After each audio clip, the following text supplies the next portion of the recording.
I just want to mention that the Chicago Tribune has an amazing video and photos on the convention if you all want to visit their website to see some of that good stuff that they captured from yesterday.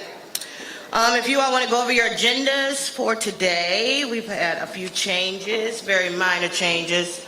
The credentials report and the video will be a little later due to some technical difficulties. But again, we're going to start off. We got 2 plenaries today. Then we have lunch. Then we have our workshops, which I hope everybody's excited for. And they've chosen their workshops wisely. After your workshops, you need to be back here in the room, 4 p.m. sharp. If I don't see you at 4, there might be consequences. I'm kidding. All right, so, okay, I got a Melissa Parks is a missing folder. I'm going to put it on the stage.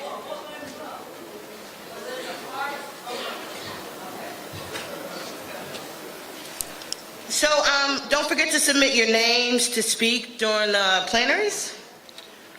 We will continue the list from yesterday, but if you want to speak, don't forget to fill out your slips of paper and give us your name and get in line. Right now we're going to welcome our comrades from around the world that have joined us today. And you know we normally read all of their greetings. This year, if you want to read the rest of the greetings from around the world, please visit cpusa.org. Okay. But before we hear from our comrades from Iraq and Vietnam, I have a special greeting from Sister Angela this morning.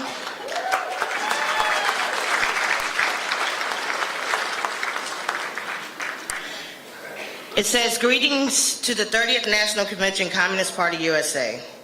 I wish you much success as you collectively engage with the range of issues related to the current economic and environmental crisis and to the struggle for democracy extricated from the exploitative and racist context of capitalism. As the system of capitalism has produced an ever-increasing and thus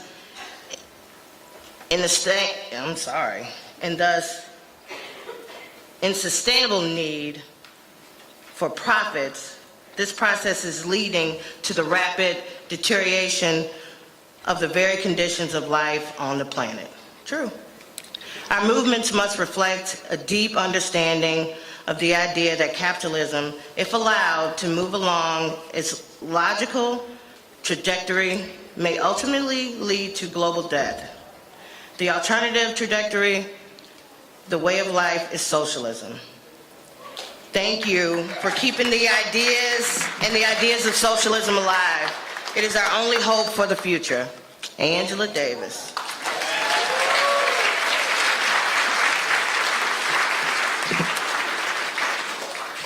So this morning we will hear a few words from our comrades from Vietnam. Zong, Director General Department for the West Europe and North America, 40 years in the Communist Party. What? And a veteran from 72 to 75. We also have Sue An, the West Europe and North American Department. And we also have Raed Fahmy from Iraq.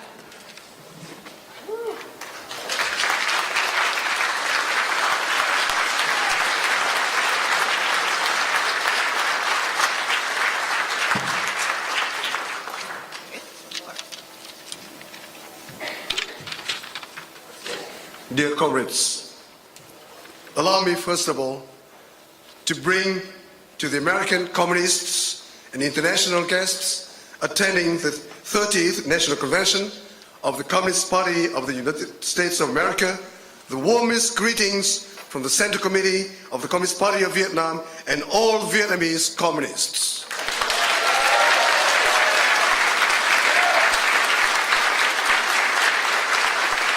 Comrades, we come here greatly inspired by the theme of the convention, which holds high people and nature.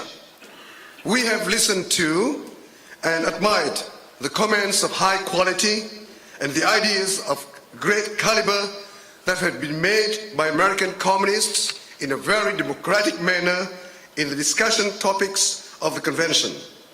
We trust that the convention will be crowned with fine success, thus further revitalizing the party, enhancing its status and role in the American society, and actively contributing to the international communist and workers' movement. Dear comrades, your convention's theme, putting people and nature before profits, is both topical and strategic in essence, while reflecting a burning issue of this country, the United States, and covering an issue that draws the central focus of humanity.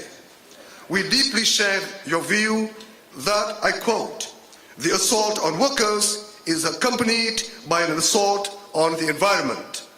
Big oil companies and others continue to destroy our planet, depleting essential resources while increasing global warming and putting the future of humanity in peril in their insatiable drive for profits," unquote.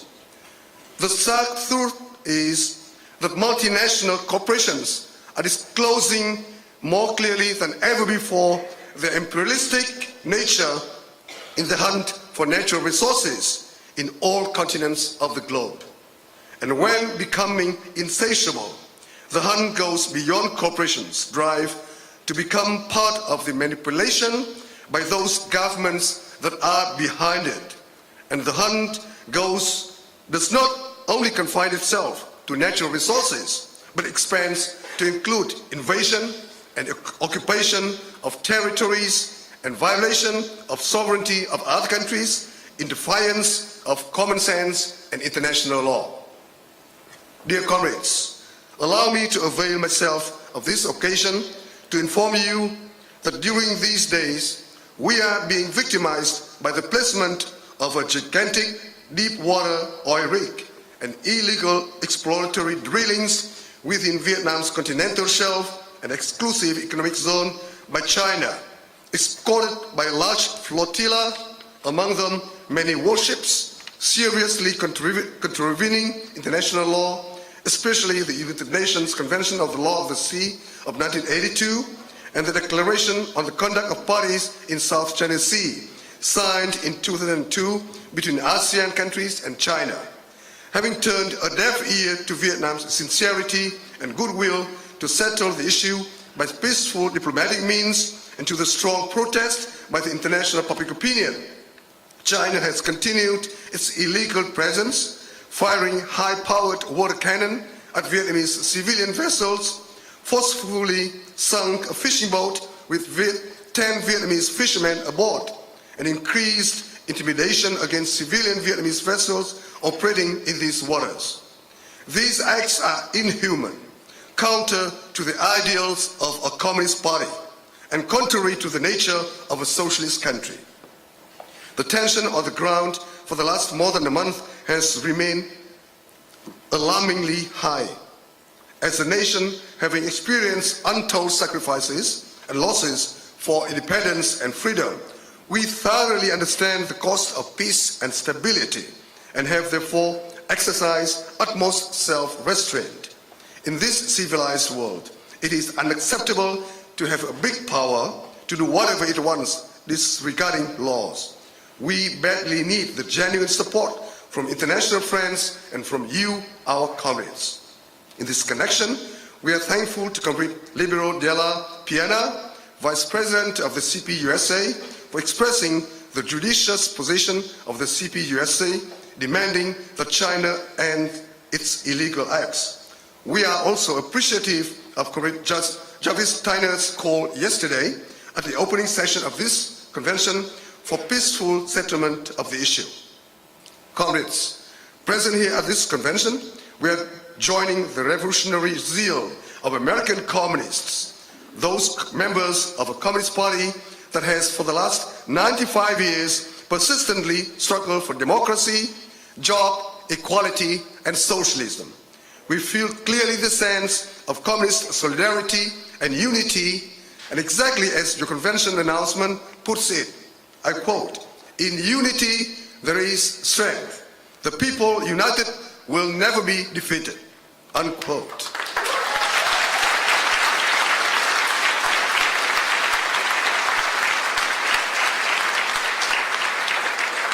We are convinced that the unity of the heart and the mind, the unity in spirit and action, is the solid guarantee for the CPUSA to move forward. All Vietnamese communists and people are always on your side.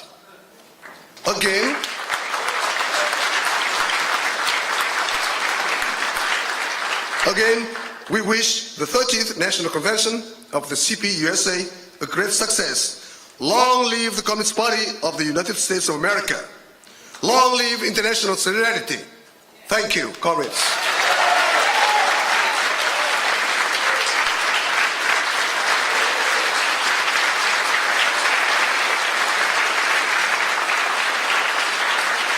Thank you.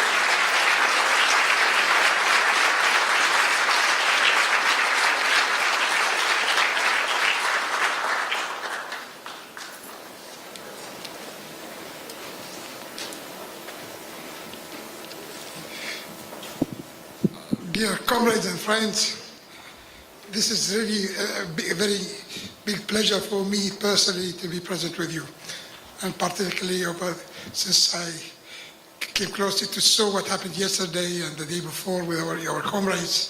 And this is, I think this gives a strong sign for optimism that we see people like you in the heart of capitalism and imperial system, and you, with all your devotion and your spirit, I think this gives a hope for all of us as an inspiring example. May I convey to you the salutation and the heartfelt greetings from your comrades in Iraq, the Central Committee, the leadership of the party, or Iraqi comrades.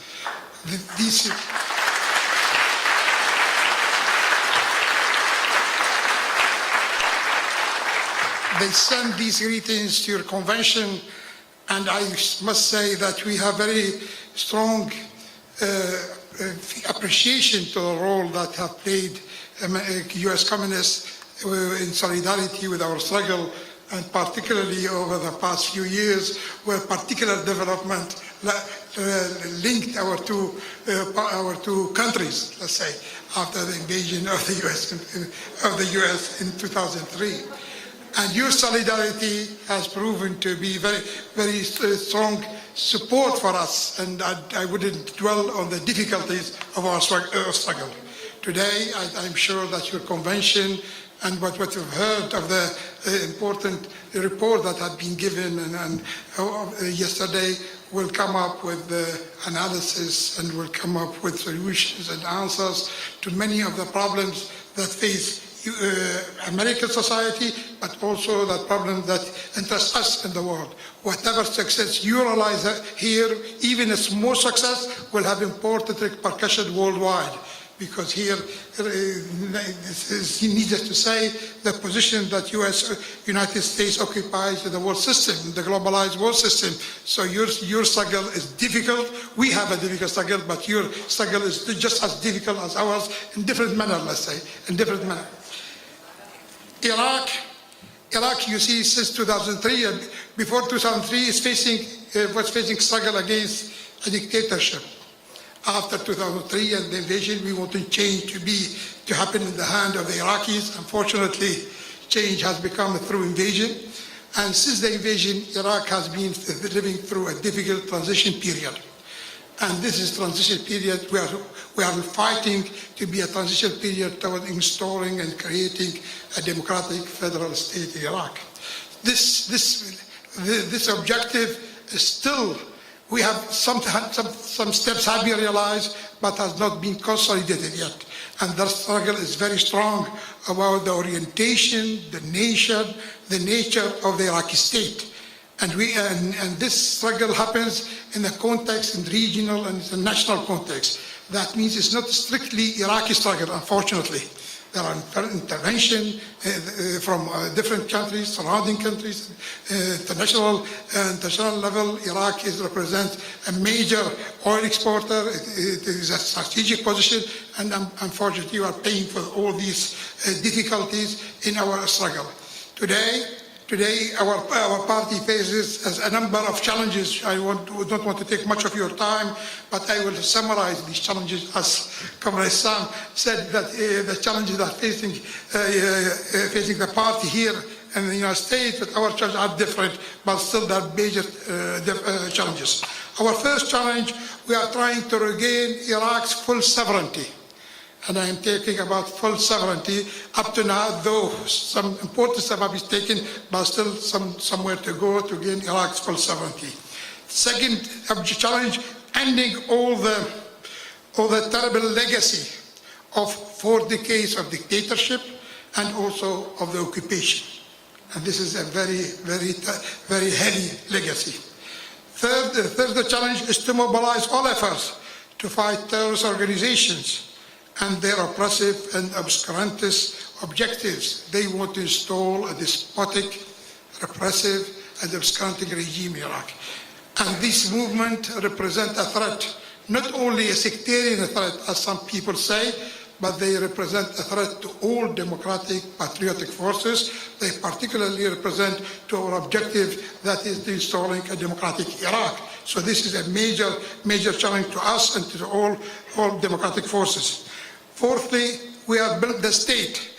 We are deploying efforts, our major efforts to build a civic democratic state. And this is all these words has really a civil sense in Iraq when we are saying about civic, because there are still the challenge of having a Islamic state or whatever state. So we are fighting for a civic state and a democratic, of course, to consolidate its democratic nature. And we want this state to be built within a democratic federal Iraq. So these 2 aspects are a strategic objective for our party. And thirdly, and this is more immediate struggle, that is to reform and change the present system of governance based on sectarian and ethnic quota power sharing system. You see, this is a system that has been installed after 2003. Unfortunately, as well, that was with the initiatives from Iraqi groups, but also supported by the US at that time. And this system today is causing problems. Is the root cause, according to us, it is the root cause of the ongoing political crisis in the country. It is the root cause of the failure that we are facing in building a proper state. This is the root cause for the continued corruption that we have in all spheres of life. So unless this system must be changed, reformed, modified, eventually completely, fundamentally replaced by the civic state, Iraq will face its challenges with very difficulty. We don't think success can be achieved as long as this system is there. So we are really fighting. This is our first priority. And eventually I end with the recent gains by the terrorist organization that are really worrying, the worrying development that have been happening over the past few days.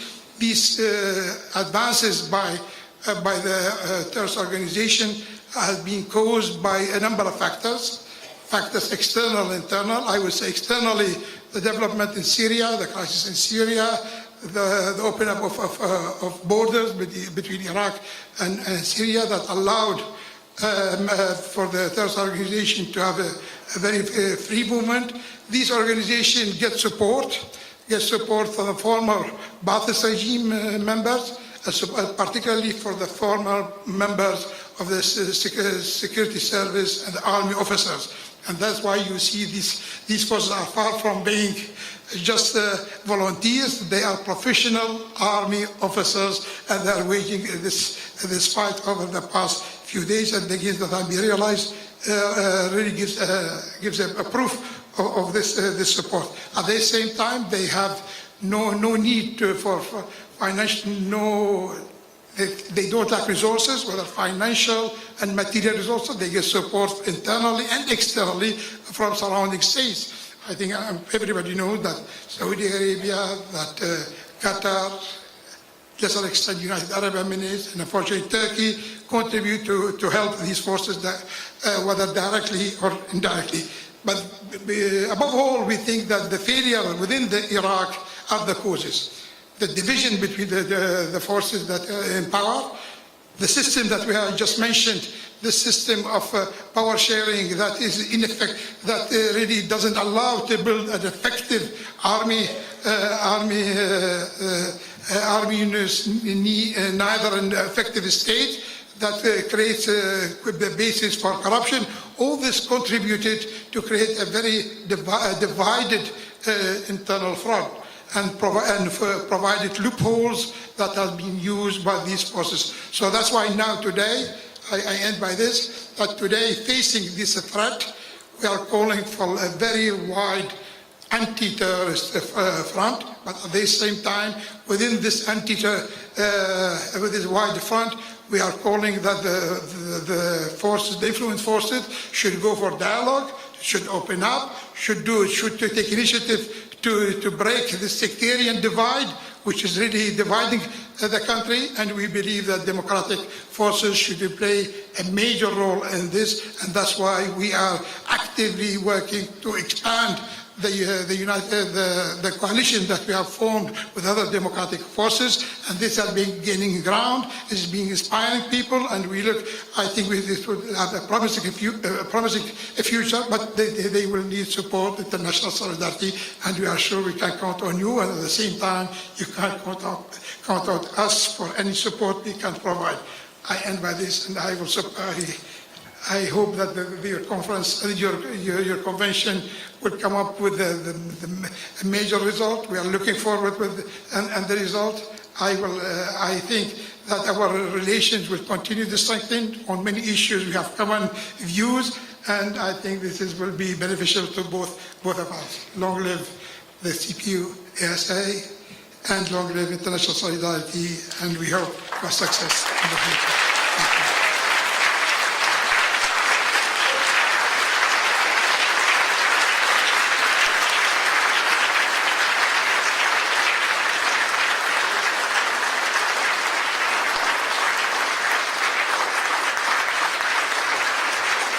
Comrades, before I leave the podium, I'd like to, on behalf of the Communist Party of Vietnam, present a small gift, a token of our solidarity with the CP USA.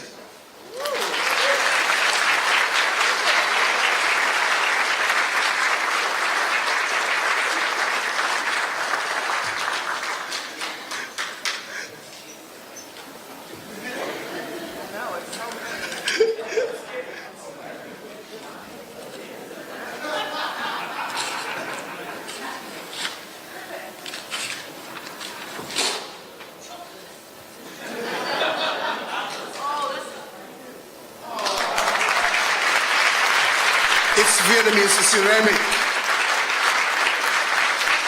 Thank you, comrades. Thank you.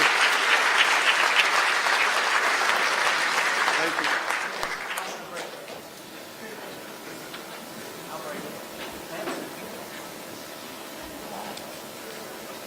Well, that was unexpected. Hello. Surprise. Thank you. Thank you again. Those words. Before we start the panel, we are going to vote on solidarity for Iraq. So I'm going to propose a solution, a resolution, not a solution. We wish. You don't want to know what my solution, though. Okay. At this time of crisis in Iraq, the Communist Party USA, meeting at its 30th National Convention in Chicago, stands in solidarity with the Iraqi people, democratic forces and communists in their struggle against terrorism and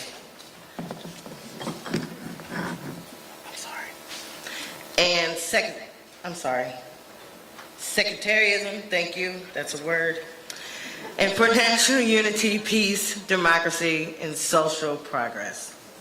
The U.S. government, with us, disastrous invasion and occupation of Iraq, bears a heavy responsibility in destroying Iraq's economic, social, and political infrastructures and creating a political system founded on religious and ethnic sectarianism and strife, with the government incapable even of defending itself against terrorism. The U.S., therefore, has a responsibility to help the Iraqi people in their struggle to defeat the terrorism that is ravaging their country and to preserve and rebuild the nation. But any aid must in no way bolster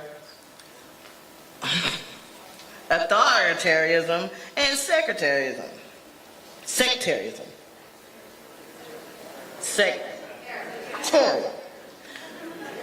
One more time. Thank you.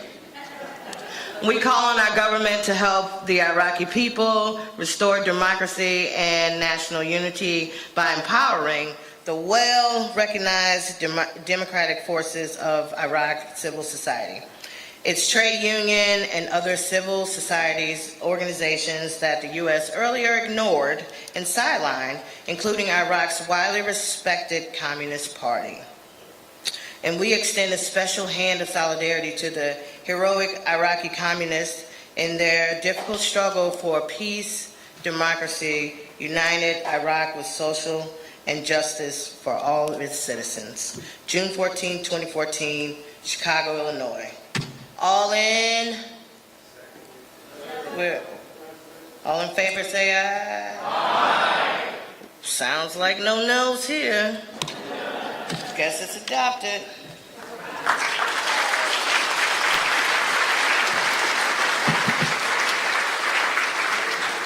Now I'm going to turn it over to lovely Sue.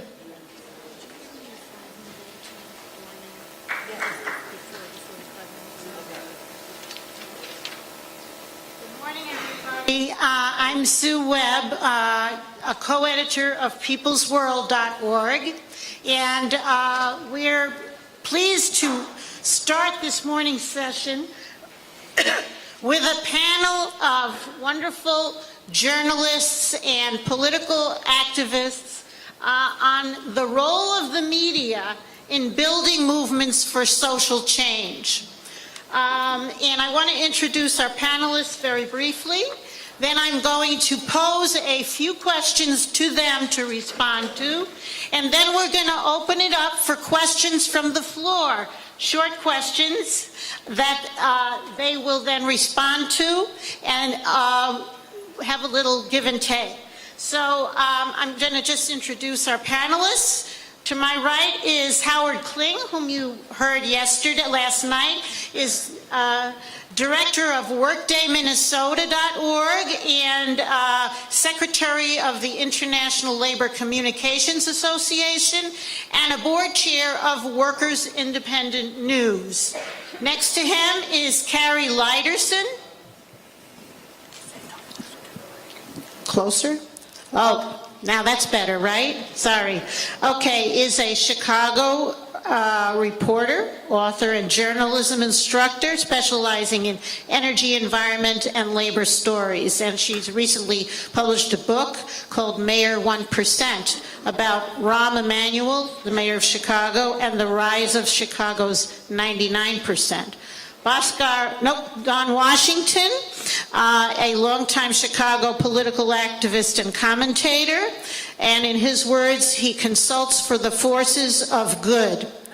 And he is the front man, he wants me to say, for the public policy, public happening collective, Mayoraltutorial.com.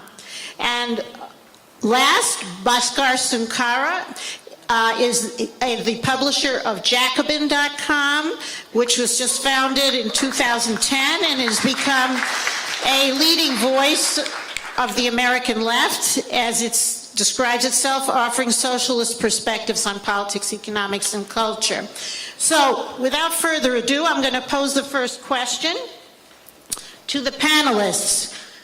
Does anybody read anymore? why even bother having a publication or writing for a publication? So why don't we start down with Bhaskar? Well, I hope people read, or at least they like subscribing to Jacobin for the pretty pictures, which is also fine. But I think there's somewhat of a manufactured crisis of apathy that doesn't actually exist, and that we as radicals need to combat. So in other words, in the mainstream media, you often hear that, especially among the youth, people just don't care. Like there's this enlightened class of journalists and elite politicians and other people who actually care and actually want to change policy if only the people gave a damn about their lives.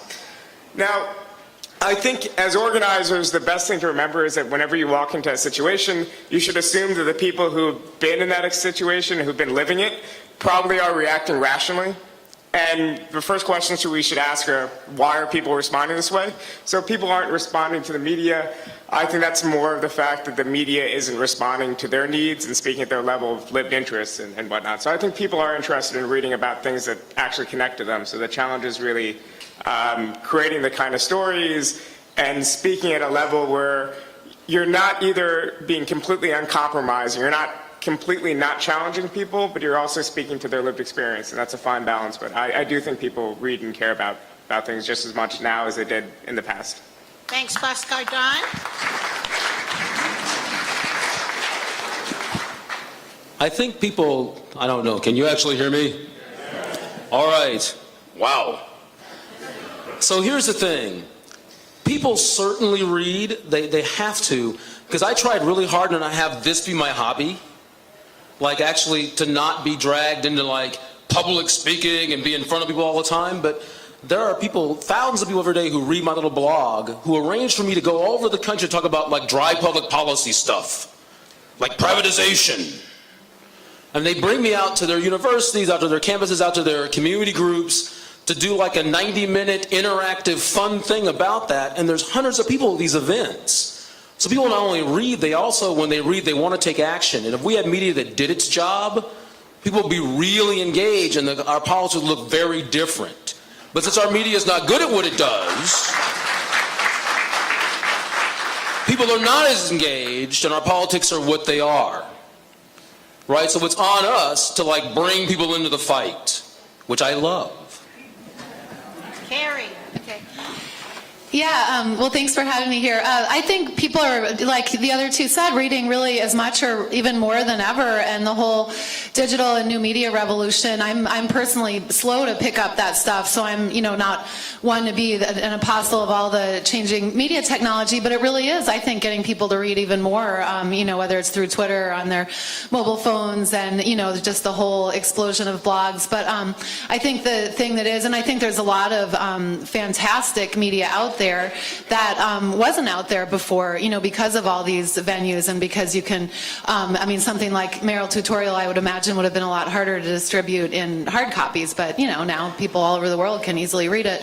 But I think the thing that is disturbing, and there's been plenty of analysis and studies on this, is just the polarization of media and the fact that people who are sort of in the middle or sort of don't know where to look for their news, not to mention, people on the right, aren't going to necessarily, there really, I think, is a vibrant, amazing ecosystem of progressive and alternative and left media and labor media, but it is even more so than in the past, preaching to the converted. So, that's probably the most disturbing thing. But I think there's plenty of appetite for reading, so I'm not worried about that. Thanks. Howard, he's back, I was saying before. So I'll just say something a little different because I agree with all of that stuff. But, I think there's a particular nature of, capitalist development of technology that we've seen that is, basically around social media, the internet, all that stuff, that is heightening productivity. We all know that that's the point of it. It's forcing problems in areas like education, probably reading, where it takes just as long to read something now as it did 40 years ago, right? except the expectations on us, the information being thrown at us, all that stuff has, I think, forced that into crisis, and I think we have to confront that a little bit. So I'm saying something a little different. I think there is a little bit of a crisis around reading. I also, the other thing I think about, and this has nothing to do with not embracing social media, but I think there's a tension between the proliferation of voices and the so-called democracy, and actually finding the ideological positions to fight for socialism and for workers' power and so on and so forth. So in other words, capitalism, there's a way in which capitalism likes anarchy, right? As long as there's a million voices saying all kinds of different things, which is kind of what everybody's excited about the social media, there's a danger there, in other words, that we have to embrace. We have to figure out, ways through that. So finally, I would say, in some ways, did people ever read? I mean, no, seriously, come on. I mean, I have 1 million books on my shelf that I read 30 pages of. All due respect to whatever. So all this stuff, I don't know that anything's, on the other hand, much different. So. Okay, so we're segueing, or we've already started a conversation here about, is there a connection between media and activism, or between media and organizing? We've already started to talk about that. Is there a connection? If there is, what is it? If there isn't, why not? Who wants to go first? Should I just call on somebody? Okay, because you're so... Okay, we'll start with Don, and then Carrie, and then Bhaskar and Howard. What was the question again? Just out of mild curiosity. Is there a connection between media and activism, and between media and organizing? Well, absolutely. It's always disconcerting to talk in front of these microphones. I would say two things about media and organizing and activism. Thing number one, organizing people is really hard. Like, have you ever had 8 of your friends try to go to a movie? Right? And you wind up going to whatever that thing is that no one's upset about? No one's happy with it, but you all go? All right? Organizing money is really simple. If someone gave you $100 to go see a bad movie, be like, that's $100. It's 2 hours, I'll be fine. So media's role, really and truly, is to provide you with information to engage other people. If it stops at just preaching to the choir, like if I just talk to you folks here and you leave, you're like, all right, up, and you talk to your little friends who all agree with you, then you're not doing your job and I'm not doing mine. Right? So it's incumbent on us to talk to people across boundaries of race, class, and political difference, to just engage people, because relationships are what change people. Media gives you the groundwork, supposedly, right, to be informed enough to engage people, to change them, or to make them think, right? And if you're not reaching out to people outside of your circle, then you're failing and we're failing you. Now, as far as building movement, I honestly think that what it really comes down to for media and building movement and organizing is this.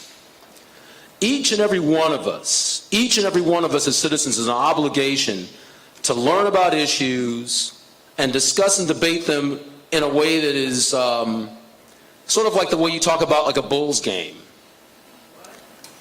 Or a Bears game. Or architecture. Or politics. It's not impolite, it's the business of being a citizen. And if you're not engaged in that, then you're not helping. And media's job is to provide you with a platform to speak from some facts and to be willing to actually have an argument, but also be willing to listen to arguments. And that's the thing that actually scares me is I talk to a lot of people who just can't listen. And sometimes I worry that I'm not listening. You know who you are. Those of you not listening. And it's really important to remember that you have some common ground when you talk to people. You have to build relationships, and you have to use the knowledge you have to get someone to change. If you walk up to someone and go, you are an imperialistic prick rat bastard, a terrible person, you'll never change and you're oppressing me. That's true, by the way. I don't think that person's supposed to listen to you. Right? That person's supposed to slap the taste out of your mouth. But if you use your media and your knowledge to actually build a relationship with that person and talk to them, then over time you can move them in a direction that is actually human. Because we're all afraid of the same things. How we react is what our media supposedly help us do. And I didn't know that answered the question, but I feel great saying it. Okay, thanks, Don. Carrie, and then maybe we'll go you and then Bhaskar. Yeah, I think Don really summed it up. That was fantastic, and I agree with all of that. I think just in terms of the way media is changing, a lot of advocacy or activist groups, from mainstream environmental NGOs to unions to all different more grassroots groups, partly because mainstream media has been kind of shrinking and imploding. Groups with an agenda, I think, are doing actually a lot better job and a more intentional job of producing their own media, and a lot of that is actually really high quality. So I think there's definitely a role for that type of media that's produced with an explicit organizing purpose. But I think it's also important that people, when they read that stuff, keep in mind that it is playing that role, and there may be things that are left out or have some spin on them for that reason. And kind of like Don said, I do think there is still really a role, or the main role for the media is, I would never use that old word objective, which never really fit. But I think there is, media can provide or should provide analysis and come from, an underlying goal of social justice and human rights and all of that. But in terms of actual organizing and, the sort of strategic nitty-gritty that groups working on an issue have to deal with, I don't think media should be part of that. And I think it is, media should provide the information and help, light a path to a better world. And then hopefully people will take it and run with that and share it and also interact with it and, keep informing people who are producing media about what they're doing right and wrong and what the issues are. Let me call on Howard first, and then Bhaskar. So my lens in particular is working a lot with the labor movement, and so the relationship between the first question, what I'm thinking about is, what do we mean by media? And of course I agree with everything that's been said already, but when I think about it, I'm thinking about this fight I'm always fighting with other people, of course, around trying to have longer form media, provide news sites and so on, not particularly Twitter or Facebook, even though we do all that stuff, right? And there is a tension. There's a way in which when people hear media now, and particularly in the labor movement, it's just all the short stuff, right? And so obviously there's a relationship between that media and activism and organizing, because it's, they support each other, right? When something happens, people are using social media and that sort of stuff to get the word out, and we have all those examples of how great that can work, including Egypt, Wisconsin, Occupy, etc. Right? Not to mention all the smaller individual struggles, but someone I read, never mind who said it. You can't organize in a vacuum, and the problem. So at the same time, I still think there's a need for longer form, media that brings a consistent message, a consistent analysis, or even a variety of analyses, that help people understand the world as they're moving. So there's a relationship. People in motion, want to find out what the world is about, and are ready to change their minds.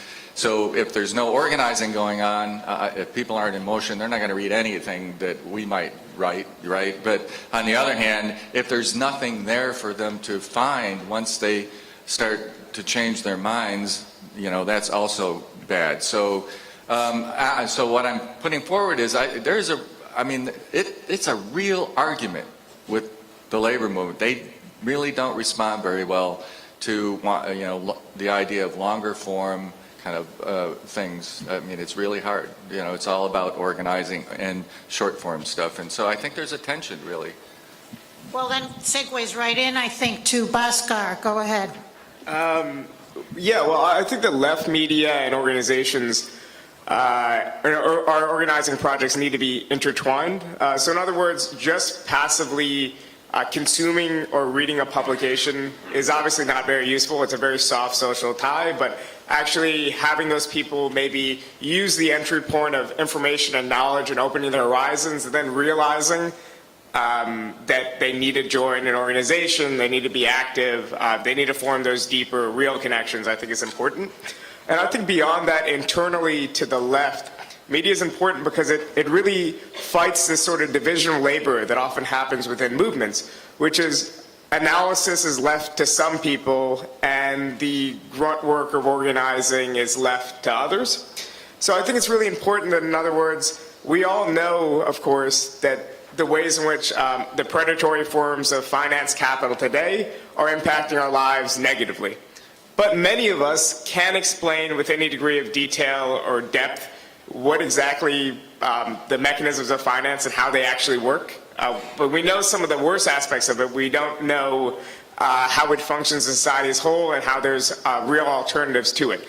And for people in the middle, there's this old slogan from the communist movement from the 50s and 60s. It's been lost. But it goes something like, and I'm completely bastardizing, I'm sure, but it goes something like, unite the advance, win over the intermediate, isolate the backwards. And we're not going to win over the intermediate unless we actually have a real depth and command of the way processes work and the way society works, the way the economy works. So I think the left media especially is important, not to only tell people here, this thing is wrong, condemn this, move from outrage to outrage to outrage, but actually explain to people, this is how the bond market works. So your instinct is right. Your instinct is to immediately say, I just don't like it. But let's learn a little bit deeper about how these things actually function. Then we'll come back full circle to now we really don't like it.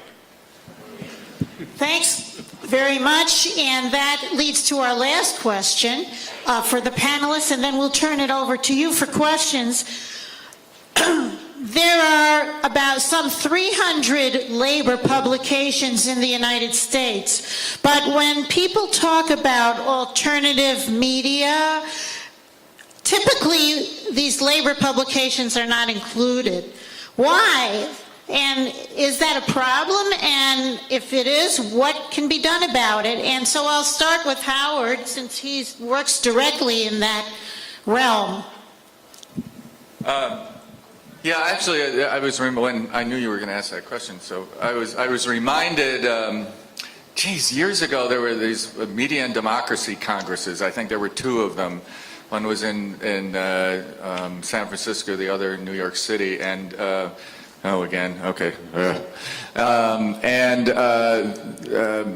were a lot of labor publications at this, and it was kind of like the beginning of things like Alternate, if you know what Alternate is, came out of that and whatever. But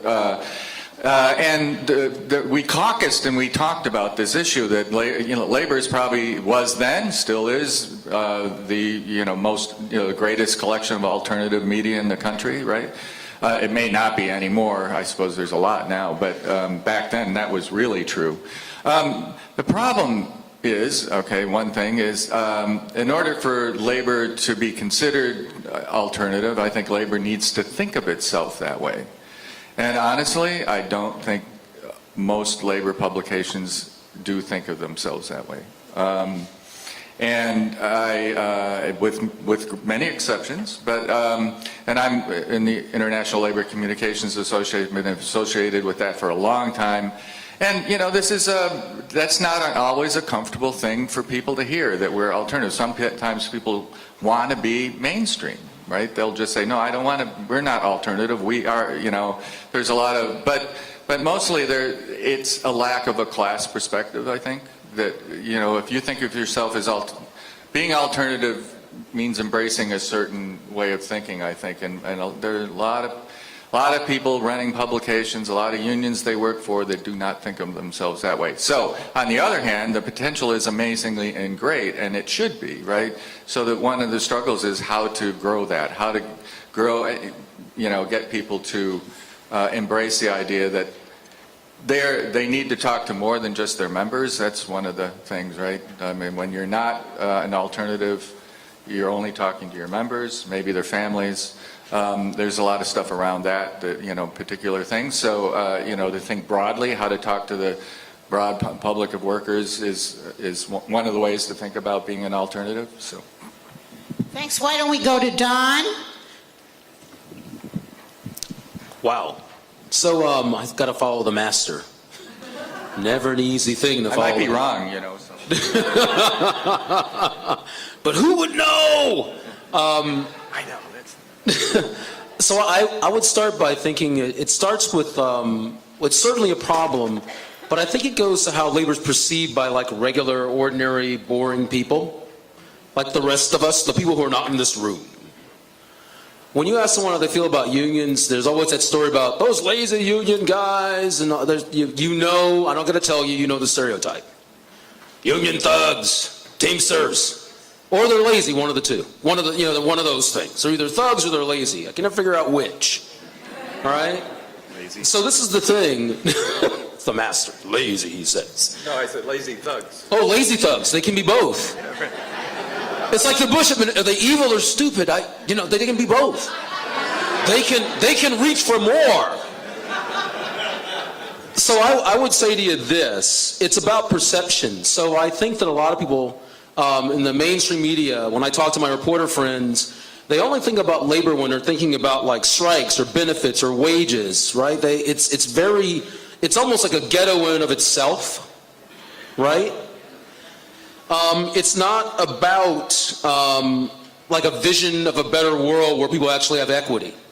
And what's really interesting in all this discussion about income inequality has made the Fight for 15 stuff and made the minimum wage stuff or the living wage stuff like transcend all these borders and start to have labor play more of a role. But people still think of labor publications as like, that's where you go to hear about strikes. It's not where you go to hear about justice. It's not where you go to hear about equality. It's not about a vision. Now, groups like Jobs with Justice and those sort of groups who are talking about a vision, you'll see that people cover them very differently. And labor that's engaged with them, that can be a bridge to actually change the way you think about things. I think that what's happened with labor publications, or what's happened with the way people think about them, is you don't read those things to hear about a broader, better vision of how the world should be and how being active in those things can make that happen. You just don't hear about it. And if that's going to be a shift to where you start thinking about labor as alternative media, because I think it is, then it's important, it's incumbent upon the people who run that media to engage the world in that way. Right? We're not talking to you about like the fact that the city of Seattle has $15 minimum wage eventually at some point. That's not what's important about that. That's not the important thing. The important thing is that we have living wages so that people can feed their children. We have living wages so we have a society that reflects our better values. If you had a publication that sounded like that came out of the Teamsters, we would think of Teamsters differently. But the Teamsters don't sound like that when you talk to them. And that is the problem. If you want to reflect those values, if you have those values, you got to reflect them. And your media should reflect them. If they don't, then that allergy to labor will just stay where it is. So it's on us, as people who influence those folks, to make that happen. It's on them to want to make it happen. Thanks, Don. Bhaskar?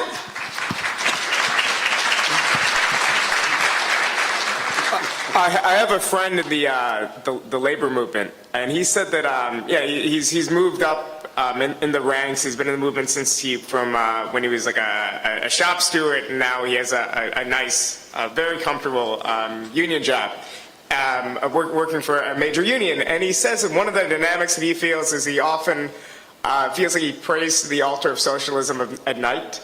But his day-to-day life is just consumed with just, very important work. The work that needs to be done, but like accounting and basic management, keeping people together and making the organization function. But he feels like his day-to-day life, even though now that he works full-time in the labor movement, is less and less about actual labor. And at night he, repents and, writes a few angry blog comments somewhere and, But I think that is broadly applied to a lot of the media landscape. I think it applies to a lot of journalists too. And I think it really shows the importance of openly using and reclaiming the language of socialism. In a sense, at least in my experience, I write for In These Times, In the Nation, and other publications of people who have really good politics, but when the people on the left write in a lot of these publications is often sidelined as left issues, as if, even the term that's often being used, like classism, like class struggle is a comedy of manners, and the only thing we actually care about is whether or not the working class is portrayed well, as opposed to maybe 20, 30 years ago when we would actually talk about class exploitation. I think there's a big difference between class exploitation and class struggle and classism. And I think that's one of the problems in general with having movements with people who have stopped publicly talking about the S word or calling themselves socialists and communists. And instead, if we allow ourselves to be boiled down, like much of the alternative media landscape does, into a vast and amorphous progressivism, I think that we really lose something distinctive about what makes our analysis different than other people's analysis. And I think it really shows the importance of... Thanks, Bhaskar. Carrie. Yeah, I think kind of along those same lines, just even the question of like aiming to be alternative is the wrong way to look at it. Maybe if you're looking at alternative just to the big media companies, that makes more sense. But if you're talking about an audience, I don't think anyone should aim for an alternative audience. I think for all these publications, labor and, progressive, the idea is to try to make stories relevant and accessible to everyone, or, at least to all 99%. And I think with labor, just pragmatically, with labor publications, it is a lot of insider baseball, and there's definitely a need and a role for that to communicate with members and educate them about their own struggles. So, I don't think it's realistic to ever have a mass readership for individual unions' publications, but, maybe there's a role for getting sort of more collaboration or individual broader stories from the labor press out there into other outlets. And, I think the conversation also gets at the danger of just putting ourselves in all these different buckets or cliques. A lot of, I think what people see as the alternative media, there's a sort of assumed cultural identity and political beliefs that, might not apply to a lot of union members or vice versa. So, I think really that goes to the kind of segmentation of the media too. I mean, I think we need to just do a better job of kind of elevating important stories and issues and, breaking through whether it's where it actually is in a labor publication or quote unquote alternative publication, and just getting it out there. Thanks, Carrie. I'm going to put on my other hat as a co-editor of peoplesworld.org for a minute, just to say that I think that what we've just talked about here really highlights the unique role and mission of peoplesworld.org, because I think we see our mission as bridging that gap that's been discussed here, and providing that voice for the voiceless, voice for the working class and the labor movement, combining it with the deeper analysis that people need to as a tool for activists, whether in labor or any other movement, or people who are just getting involved or getting interested, a tool for them.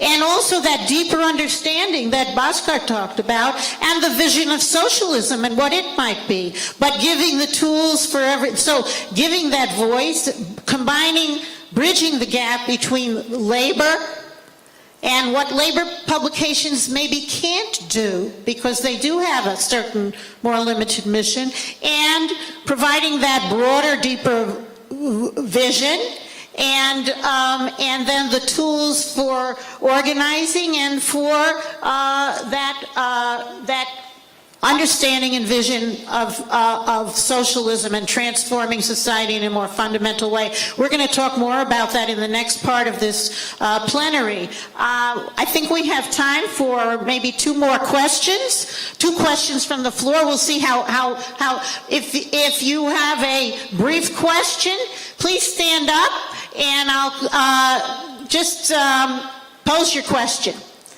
And I see David. Maybe just talk loud Can you, no? Go to the mic. Okay, and if somebody else wants to ask a question, go to the mic so we can expedite it, and we can have maybe two. So if somebody else has a question, go to one of the mics. David, from New York. Good morning. Can everybody hear me? Get closer.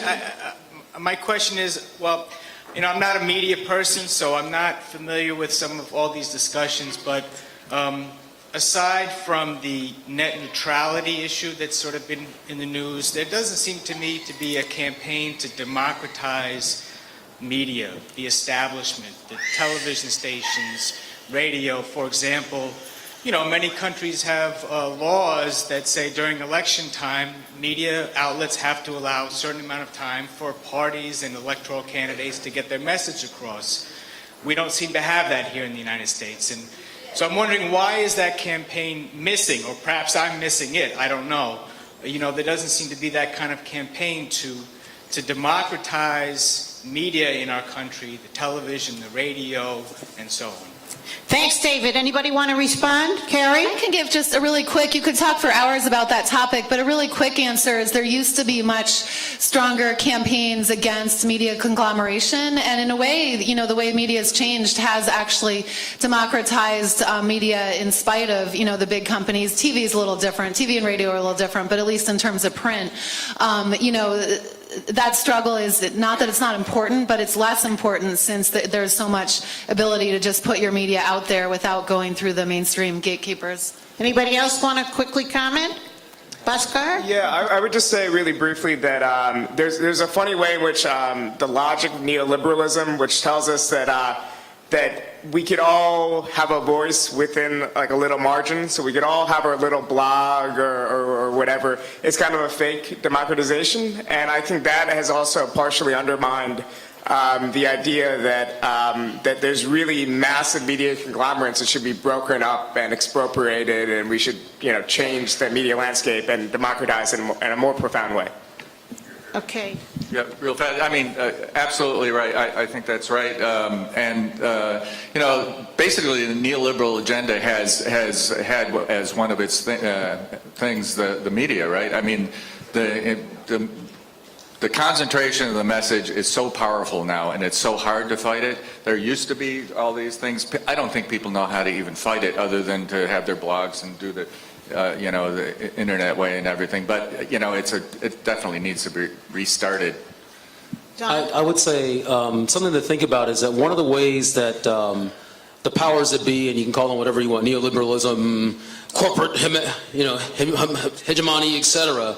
One of the things they use media to divide us from each other, right? So there's a ghettoizing of like, I've got my blog, and there's also like, you know, we control 90% of the media, and it's really going to be on us as individuals, like I said in the very beginning, to use the media you have to build relationships, to pull through that wall and to snatch people out of that haze of confusion and into an issue they care about.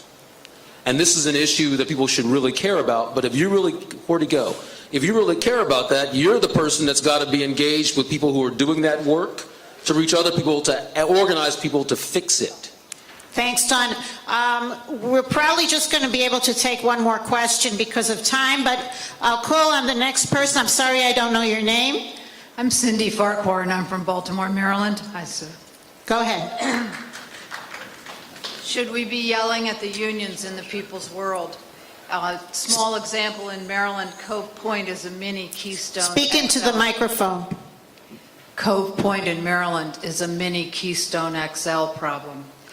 The pipe fitters and other unions are pushing for it. There's very little chance that I can see that Ernie Greco of the Central Labor Council will allow debate on this, blue-green debate, if you will. Should we be yelling at the unions in the people's world? Should we be yelling at the unions in the people's world? Oh, the lack of the... Okay, who wants to comment? Bhaskar? Yeah, I mean, I would say we shouldn't be yelling at the unions. We should be yelling, in this case, at a select group of union leaderships. I think many unions have actually moved in radically more progressive ways over the past decades, 2 decades on the environment. So I think a completely hostile and negative posture would actually undermine those forces within the labor movement that have moved in that direction. But I think it's always important to advocate for consistent democracy everywhere in society. So not having a hearing over an issue like that, even if it's within the labor movement, is obviously unacceptable, just like it would be anywhere else in society. But obviously, when unions are under constant attack otherwise, I think it's important to maintain a level of tone and realize that unions should be pushed along and shepherded, not isolated and attacked from both left and right. Anybody else want? Go ahead. So I would say this to you, just as a practical organizing point. It's about individuals make decisions. So you have a campaign that focuses on that guy to make that guy actually live up to the values he's supposed to live up to, and to get his base to help him get clarity on those values. So you have to be about the business of developing a campaign that drives at the individuals that make these decisions and gets to them and makes them have to live up to the values of their organization. So, real quick, along with, yelling at them, just getting the facts out there, especially with these pipelines and with most of these energy-related jobs, the job claims are grossly inflated, and the quality of the jobs and whether they'll even be union jobs. So if you can just get the actual facts out there, that'll help undercut the union support for the project. Okay, I would say just real quick, as being an editor at People's World, that I think our role is to build a movement that unites workers and those concerned about environmental issues, because workers are concerned about environmental issues too. And the issue of jobs is a very important one. Rich Trumka, the president of the AFL-CIO, issued a very good statement this past week, where he addressed the issue of jobs and fossil fuels, and the need to, if we want to curb fossil fuels, which he supported, that we all inform our readers and to help working class people to understand and to mobilize and to organize to bring these two strands together. We're going to move on to the next part of our agenda. Just to wrap this up, I just want to give a chance for each of our panelists to do a little shameless self-promotion.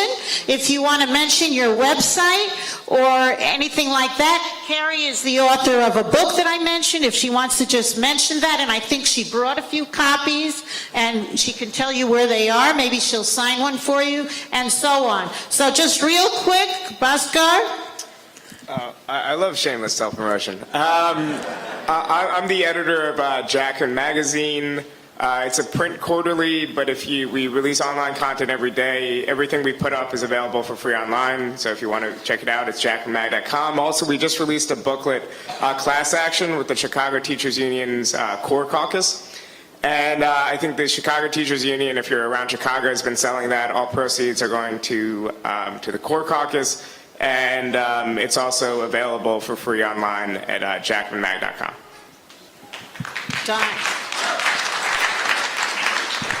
I get yelled at if I don't do this, so I've got to do this for the collective. You can go to the Mayoral.com, and 3 times a week we have something new, and there's lots of good public policy stuff on it.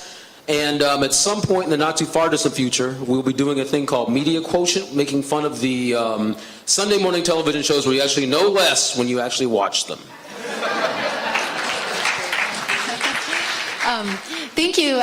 Yeah, my book is called Mayor 1%, and I do have some copies for $10 if anyone's interested. And if you just Google Haymarket Books, Mayor 1%, it should come up. And also, I have a book about the closing of the coal plants here.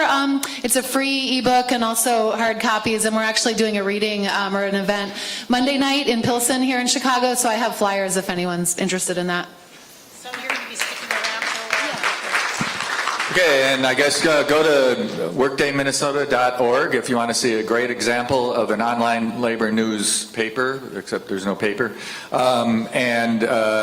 just redesigned it, so there's a ton of video every week around labor struggles, and we're trying to do sort of what I was talking about, trying to talk to a broader working class around the issues generally around labor, and reporting on stuff that's happening in Minnesota. So it's Minnesota-centric, but you can do it in your state. So think about that.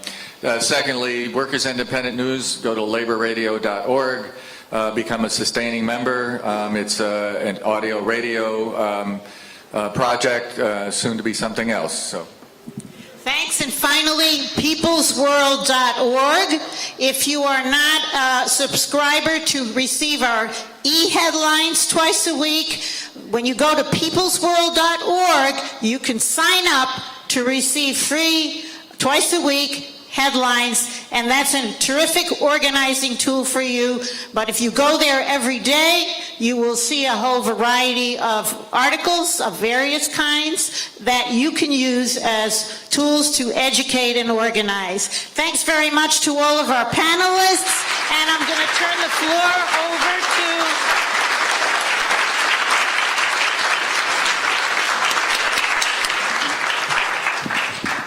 That was really a great panel, wasn't it? Let's give them another round of applause.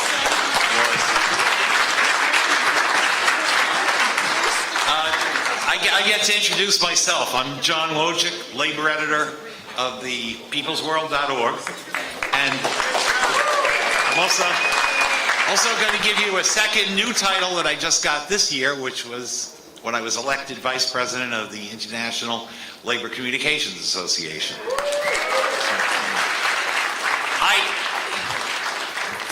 Don't panic, this isn't going to be one of those long opening reports. In fact, I have no facts and figures about growth or decline or anything else to tell you about.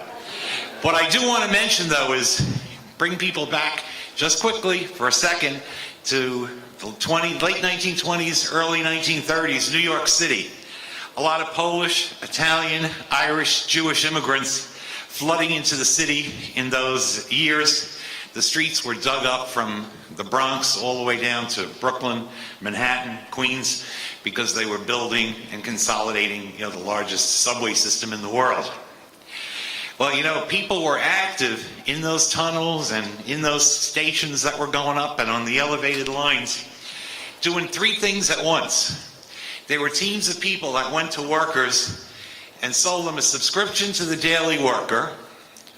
Then they got the second slip that they were handed was a membership card for the Transport Workers Union. And the third thing that they got handed was a membership card to the Communist Party. And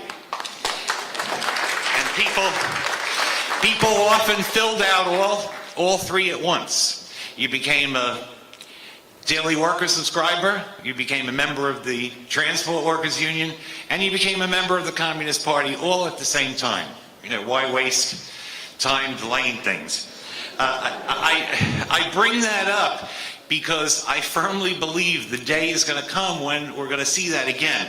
And I don't want us to forget that, we're in the business of putting out peoplesworld.org because we want to see a growing, bigger, and better Communist Party. And peoplesworld.org is our biggest, strongest selling point. Just want to bring up very, very briefly a couple of things. In New York City, Domino's workers, people who deliver pizzas, went out on strike because they were getting cheated left, right, and center on their wages. And our comrades and People's World supporters in New York were out on those picket lines with them every single day. They were taking pictures with their cell phones, taking videos and sending them into the People's World office. They were interviewing the people on the picket lines. The stories were being prepared and gotten out the same day. Those people who didn't have mobile devices on that picket line got printed copies that people ran off in the New York office. And when that strike was over, and when there was victory, by the way, 7 of the strike leaders joined the Communist Party, all at once. So, the day is going to come when what they did during the 1920s and 30s, it's going to happen again. And there are so many examples, how this dynamic works. Lockouts has become a big favorite tool of the ruling class the last couple of years. You start to make plans to replace the workers, hire people who are going to come in as scabs, lock everybody out. This happened to the sugar workers in Minnesota, who eventually then had a caravan, a bus caravan, that traveled around through the Midwest. And you know, people on that bus contacted the People's World from the bus at every step of the way along the route to report on what they were doing and send us pictures of the protests. When the Romney-owned company was shipping jobs overseas to low-wage places in Asia, and the workers built a tent city there to protest, they were again on the phone sending pictures as they were constructing the tent city, because they knew that the People's World was covering and supporting that struggle, you know, right from the beginning. When ALEC, everybody knows ALEC, right? The big, okay. Well, what we think of ALEC, obviously, it's a big boo. They had their big birthday bash here in Chicago. And People's World did an expose on how the schedules that they put out were fake. They had fake public schedules and real schedules. The real schedules involved secret meetings where they were planning to introduce state-level legislation to kill ecology programs all over the place, to kill clean energy programs all over the place. When we did that expose, EcoWatch, you know, which is one of the leading magazines in the country and online clean energy and climate change sites in the country, they printed our stuff on their front page. They participated with us in a Google Hangout. We had this great panel just now and that beautiful panel last night with workers who were involved in the struggle. As great as they were, they didn't come to us. They didn't sit here. Do you think for 1 minute that they would be sitting here if they themselves and the movements that they were a part of weren't getting something from us? Why bother with the... They're not associating with the Communist Party because we believe in truth, justice, and the American way, even though we do. But they're associating with us because they get something from our biggest and best and most obvious product. That's the People's World, peoplesworld.org. And by getting something out of that, they come closer to us, and we grow ourselves in influence and in size. I just want to close. You know, Sam yesterday laid out all of these great and important challenges that we have to face, and I think there's broad agreement on that list of challenges. But I would suggest that we'd be out of our minds to attempt any of those challenges unless we use as a starting point, how does peoplesworld.org fit into the plan to continue meeting those challenges and to really meet them at a higher level. So I think that's so important. And my closing plea is, if anything happens at this convention, please let us not leave here without, for the first time, having the best ever plan. And that be the big question. How do we use the People's World to build the movements? How do we use it to build the party? How do we do that as collectives? And how do we do that even if we're an individual living in the middle of nowhere, on the top of some mountain someplace? That, I think, has to be our main, discussion. And I know you guys are filled with 1,000,001 good ideas on that. Thank you.